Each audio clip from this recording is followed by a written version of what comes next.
Thank you, friends, for tuning in to From the Front Lines. It's where you view some of the current battles and conflicts taking place in the world today. This is Friday, March the 20th, 2020, and this is Pastor Larry. Before I begin, let me just say one little item about myself. I think it will kind of help you understand where I'm coming from in my little talk today. I pastor a small Chinese congregation in Oklahoma City. So there are a couple of non-Chinese. I'm one, but I know a lot of Chinese folks and do a lot of ministry with Chinese students, and I think they're great people. So just keep that in mind. Let's look at some issues today. I think it's very important. You know, we've all heard of the Spanish influenza. We've all heard of the German measles.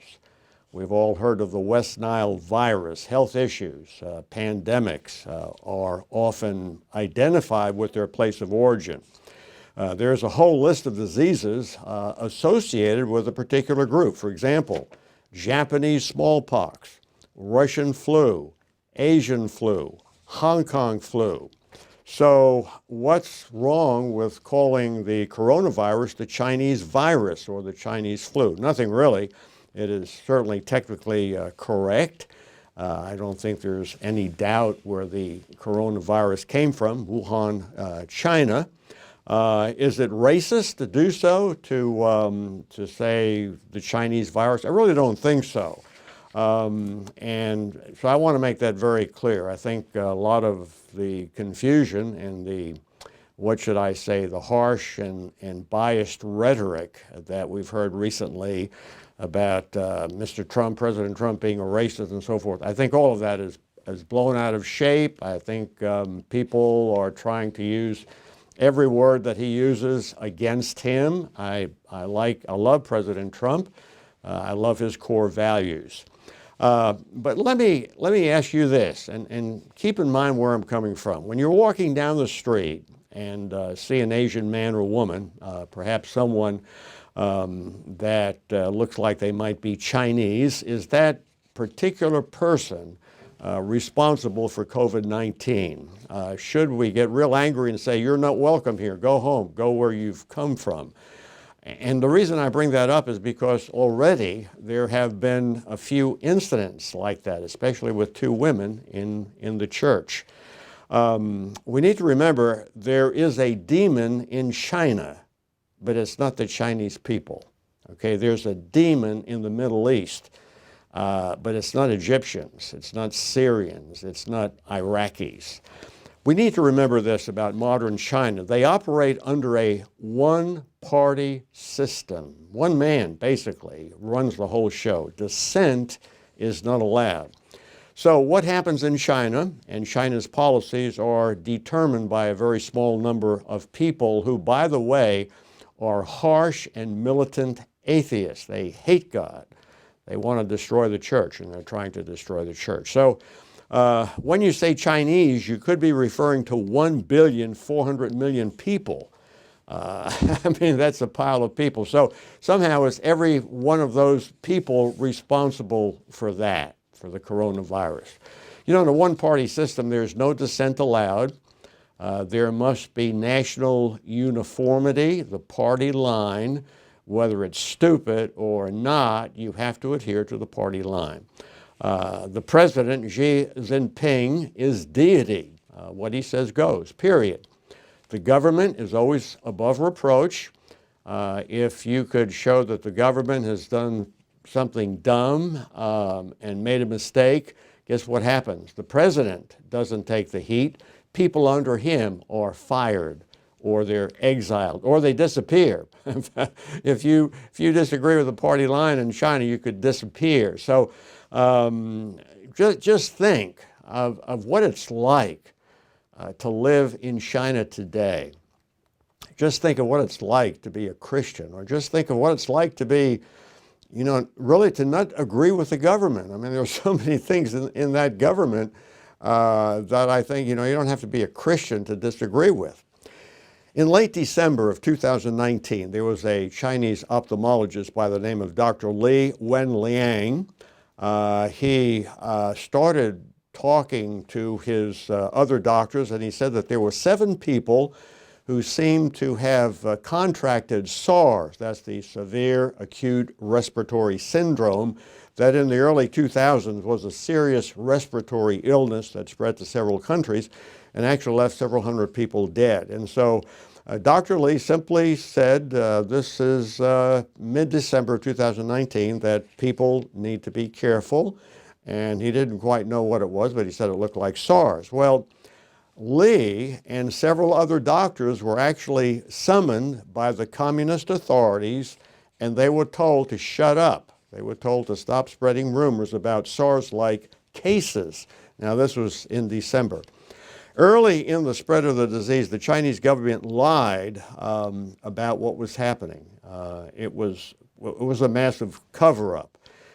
They assigned bogus responsibility to someone to take the heat off of the party, and that often happens in China.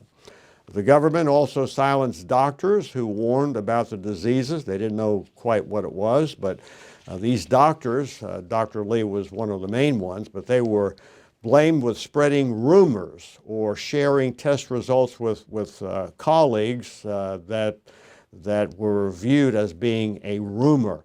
Some of the doctors were forced to write a self-critical public letter, a kind of public confession saying, well, I goofed, I made a mistake, I shouldn't have been spreading rumors, it's really not that bad, it's really not happening, so forth. But when the disease lingered and when people began to die, when food could no longer be found in the stores, people were angry, so something had to be done. So President Xi had to persuade the people that he was on their side. He said he was fighting the people's war against the coronavirus. He wanted to identify with the people. So consequently, late in February of 2020, China's highest court admonished the Wuhan police. Okay, these are the police, the communist officials who actually incarcerated or arrested or censored some of the Chinese doctors who were saying, hey, we've got a problem here. So the court actually admonished them, and they said the problem was the Wuhan police, according to the court. And the court said this: if society had at the time believed those so-called rumors and wore masks, used disinfectant, and avoided going to the wildlife market as if there were a SARS outbreak, perhaps it would have meant we could better control the coronavirus today. That's what the court said. So there was an openness, something very different. And they were seeking to get the heat off of the government. China was having a real internal crisis. People were unhappy, people were dying, people were getting sick, there was not enough food, roads were closed from one city to another, so they had to say something. So here's the point I'm making. It's not the Chinese people who are the problem. Just look at how successful they've been in places like Taiwan, like Hong Kong, like Singapore, or even in the United States. Just look at how many Chinese men and women have come to the United States to study, and they go on to get graduate and postgraduate degrees. Many of them become very patriotic Americans, very sincere Christians who follow Jesus Christ. So the real problem is the Chinese Communist Party. China's 1,400,000,000 people are under the boot of the Chinese Communist Party. That's where the evil is. If we were to look, let me just run down some of the things that Chinese people have to live with. There's a civilian police force spying on people, okay? So somebody that you got to be very careful about talking to that person because that person might turn you in. There's a secret arm of Big Brother. There are surveillance cameras everywhere. There's facial recognition technology. It's used to watch over airports, train stations, the gathering of crowds. There is a draconian social credit system that is integrated with China's massive database. They know everything about everybody. If you get a low social credit score, there are a wide variety of penalties. It's really quite evil. I mean, that government is seeking to crush the spirit of 1,400,000,000 people. So the point I'm making is that I am uncomfortable about calling COVID-19 the Chinese virus. Yeah, it came from China, but that corrupt, that evil, that wicked government had a lot to do with it. It's because of government secrecy and the fact that the government silenced doctors and others who warned about it that it got out of hand. It was the government that was more concerned about their reputation, about their supposed wisdom. You know, they don't have a God, so the president becomes God. You've got to protect the president. You've got to protect the Chinese Communist Party from all criticism. One Chinese citizen who was interviewed by media and who wishes to remain anonymous put it plainly. He said this, quote, "We are in this crisis because of the decisions of the Chinese government," close quotes. And that's, really important for us to remember. A recent study determined that if the Chinese government had listened to those early whistleblowers back in December, if they had initiated containment efforts rather than ignoring it and rather than punishing and censoring those who were giving information, the cases in China could have been reduced by 95%. And of course, if that had happened, it would have gotten to Iran and to Italy, to Europe, to America. And so for several weeks, if you go back and look at the history of it, for several weeks, authorities denied that the disease could be spread between humans, even though it was a fact that was known in December, okay? But they were denying that it could be spread around amongst humans. Consequently, they went ahead with the Chinese Lunar New Year festival in different places. In other words, millions left Wuhan and went to other parts of the country. The Wall Street Journal had calculated that the Chinese government, quote, let some 5 million people leave Wuhan without any screening, close quotes. Authorities were much more concerned with preserving Wuhan's reputation and the importance of the festivities than with the truth, even though the truth meant the death of many people. So when thousands of lives are at stake, secrecy won't work. Openness and putting the lives of human beings first becomes far more important than protecting the credibility of the party. And I think that's so important in our world that has become so small. You know, we've got some of these mad leaders like Kim Jong-un in North Korea and President Xi in China and some of the leaders in Iran. We need to cut playing the games, the stupid little games that people play, and start saving lives, start really majoring on something that's really important and really major. But one of the things I found out about the Chinese communist mindset and the mindset of other communist groups is that they don't care for people, okay? They hate people. They set up their own God. They're evil, they're wicked, and one day God will take them down. Now let's go to the Ukraine. In December of 1991, there was a Ukrainian parliamentary commission, and it concluded a sweeping study of the Chernobyl nuclear disaster. You remember the meltdown. The commission accused, now this was a Ukrainian commission, it accused communist leaders at the time, including Soviet President Mikhail Gorbachev, for a massive criminal cover-up that led to thousands of deaths by radiation poisoning. So faced with the worst accident in the history of nuclear power, Soviet authorities in April 1986 reacted with, quote, a total lie, falsehoods, cover-ups, and concealment, close quotes. That was the result of this commission, this Ukrainian commission. There were lies, cover-ups, and concealment.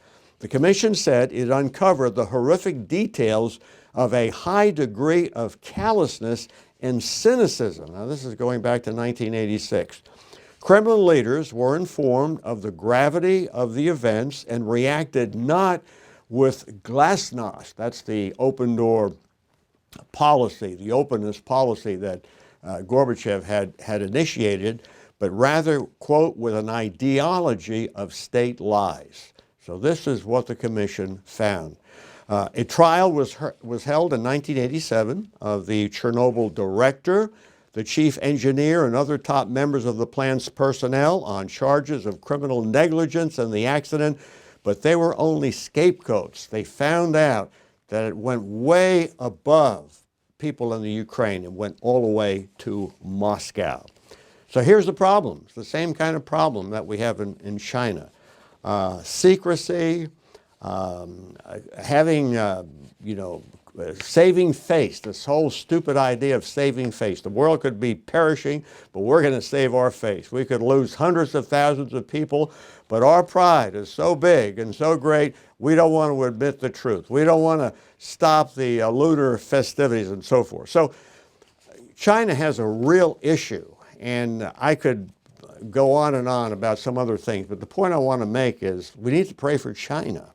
And I would hope that none of us would see an Asian person or a Chinese person and become abusive and say something like, you're not welcome here. That's nonsense. I remember 9/11, what the jihadists did.